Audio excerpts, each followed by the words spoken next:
Behold, the first ever 3D printed Lofty. Now before you get too excited, this is not the ultimate custom 3D printed figure that I've been hyping up for so long. This is strictly a 3D printed copy of the original Lofty. In fact, it does such a good job mimicking the OG's design that it has all the same problems, making this figure still a pain to animate. This is the first thing I've ever modeled in Blender. Well, actually, technically this was, and then more recently I corrected it to this, and then this. Oh, well that's not actually so I didn't even model that. I have it, so I kind of like, I have to, and then it just, This video was sponsored by JLC 3DP, or Jolkadip for short. JLC 3DP is a company that specializes in PCB fabrication and 3D printing services. You go to their website, upload an STL file, choose the material you want, and have it printed and shipped to your home. This figure is printed in resin, and oh my gosh, I can't believe the insane detail of this print. And you don't have to worry about removing support, sanding, poisoning yourself with resin, because they handle all of that for you. Visit JLC 3DP today, poison free.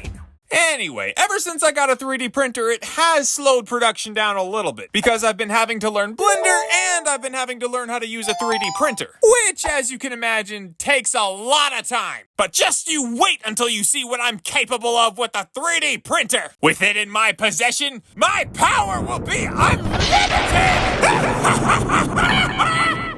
Anyway, as far as this figure is concerned, I'll be releasing the file on MakerWorld for free. And with that being said, here's a super brief assembly guide. Assembling the figure is super easy. Even though all the limb pieces are similar, they have a few differences, and it does matter where they go. You glue these small circle magnets that I'll link in the description in these designated areas. Then you fold a pipe cleaner in half and cut it down to various sizes to connect the limbs. I have all the files set in the printing orientation that I found works best, but feel free to mess around with this. Like I said, this is the first thing that I've ever modeled, so it's by no means perfect. But all things considered, I think it turned out pretty well.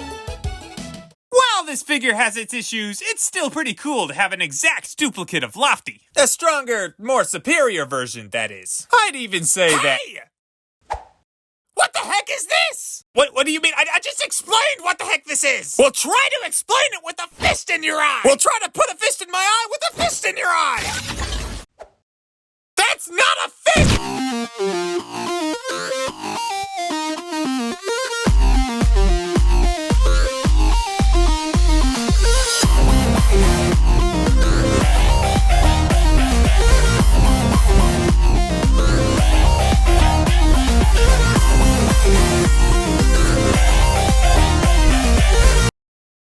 Still alive!